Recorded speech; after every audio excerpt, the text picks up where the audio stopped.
The number one skill in business is closing the sale. You're in the right place. Welcome to the Six Figure Mastermind. Stay tuned, I'll show you how it's done.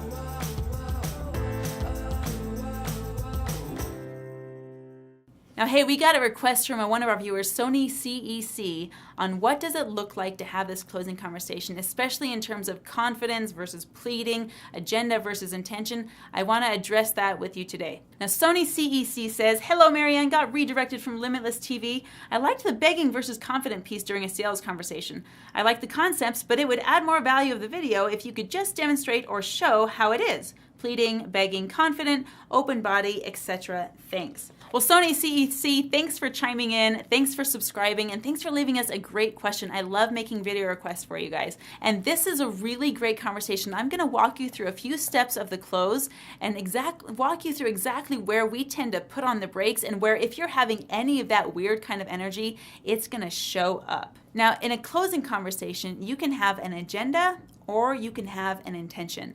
The agenda says, I'm desperate, I know what's best for you, you don't know what's best for you, and I'm going to close you on this sale and take your money no matter what. The intention says, I'm going to deliver exactly the value that I need to deliver in this conversation, and it's up to you to decide whether or not what I have to offer is a good fit for you. So you see the difference? Agenda is nasty, salesy energy. It's the stuff that we feel when we hear like that salesman feeling and get that skin crawly feeling. That intention or the invitation is saying, you know what, I know I've got value to offer you, and it's up to you to decide whether or not you want it. And guess what? I'm good either way. It really doesn't matter. The mailman doesn't care whether you open the mail. It's just his job to deliver it, and that's you. You get to deliver the value and say, hey, you want in or you want out? Totally up to you, but let's come to a decision. The first thing you need to do in any closing conversation is build a relationship of trust, which means build rapport, get to know your customer a little bit, and build that kind of camaraderie. After you've done that, it's time to assess the customer's needs. You've got to find out why you're having this conversation and what they need to get out of it. After you've assessed your customer's needs, then it's time to heap on the value. Share with them something that you know about the industry, answer some questions that they have, and make them better equipped to actually do the transaction, whether or not it's with you or with some other vendor. So for example, if I'm a photographer and I tell my customer, okay, so it sounds like you need to have your family photos done. Now, what is the intention for these photos? Are you going to be printing them? Are they just going to be for your hard drive? Are they going to be for a digital card that you're going to do? Are they going to be for your Christmas cards? Where's this going to end up? It's important because whatever printer you use, if you don't use our printing services, they're going to need to have your file color calibrated, which means, essentially all printers are not created equal. They use a different thing called color space. Each printer has its own unique color space. And if that's something you want to do together, I can calibrate the color space for your photos for you. So no matter what printer you're using, you can have a correct color. Now pause for a second. I've just added value to my customer. Have I had a transaction yet? Not at all. But now my customer is educated in the color space of photography. So when they go, whether it's with me or whether it's with another photographer, they know that they need to ask about that color calibration so that their colors aren't all nasty and saturated or washed out when they go to print their pictures. Okay? That's what I'm talking about when I add on the value. Give the customer something so they can be better off because they had a conversation with you. Now it's time to ask for the money. And I'm telling you, if you have any doubts or any fears or any lack of confidence at all, this is where it's going to show up, and it's going to show up magnified. In fact, it'll show up in your body language more than anything. Now just watch what happens when I lean into the conversation. When it's time for me to ask for money, my body will actually lean forward slightly towards the customer. Watch this indicator. If you know you're not confident in your close, you will actually find yourself leaning back or leaning away from the customer, trying to escape. It's your body's way of saying, I don't like it here, this is not comfortable, I want to get out of this as fast as possible. That is a very subtle but also very powerful way to say, I'm not confident, I don't know what I'm doing, I have no confidence in my product. If you're leaning away, watch for that.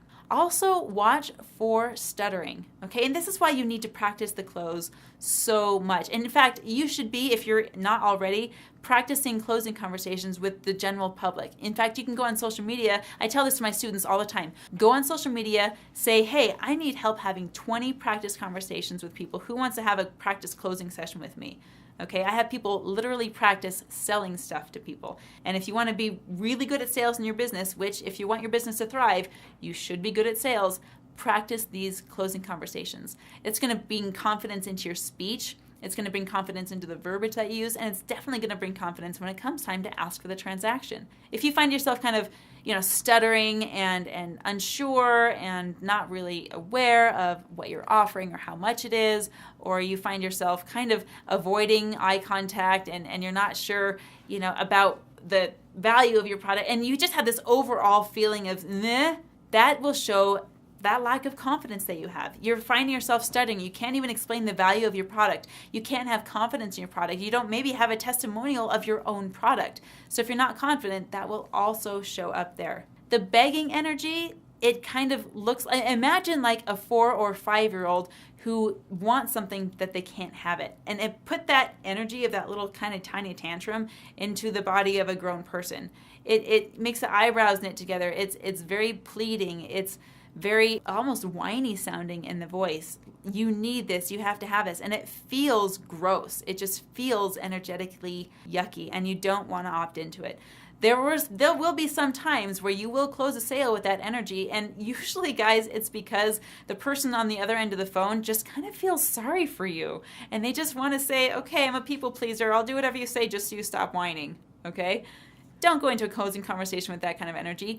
Confident and strong. It's going to show up in your body language, nice squared shoulders. You're going to be leaning in. You can speak with a smile. If you can't speak with a smile and know what you're talking about, then watch out. You don't know enough about your product and you're not adding enough value to the conversation. When you get the money and you do the transaction, you have to follow up, which means your client needs to know exactly what to expect from here on out. So if you just collected the money and then hung up the phone and that was it. That kind of leaves them feeling hanging, even if you've already explained the program several times. So after you collect the money, you need to explain what to expect next. I'll give you an example for a phone delivery of a digital product. So I'm going to be on the phone, I'm calling someone, we've just closed the sale, I've just taken their credit card number, I've put it in our point of sale, the transaction is processed, here's what I'll say to them. Hey, congratulations, I'm so excited to have you as part of this program. Your email box should be filled with 2 emails right now. One's going to be your receipt, the other's going to be the delivery of your digital product. Remember to join that Facebook group, ask your questions in there, and you've got my number in your back pocket and you can text me at any time, okay? Just ask yourself, did that sound confident and why? How am I coming across? How do you feel as the customer saying, this girl's got my back. She knows that I need the thing auto-delivered. She's verified my email address. Everything is into play. I know what to do next. That should be the feeling your customers walk away with. I know what to do next. All right?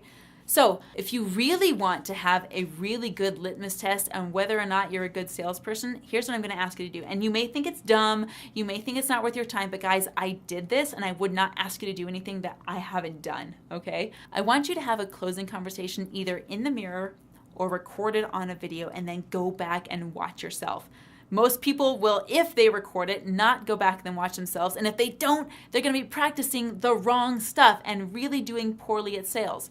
So if you really want to give yourself some feedback, put yourself in the customer's shoes while you're watching your video on that closing conversation. Go through the steps I've outlined in this video. Assess the need, fill the need, add the value, collect the money, and follow up.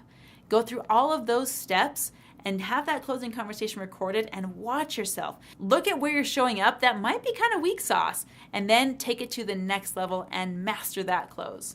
Thanks, Sony CEC, for your submission. I will see more of you later. Hey, thanks for watching today. I hope you're ready to rock out sales in your business. In fact, if you want to know what it looks like to work closely with me in your 6-figure business, check out the link in the description, and I want to see if working together with you would be a good fit. Talk to you soon.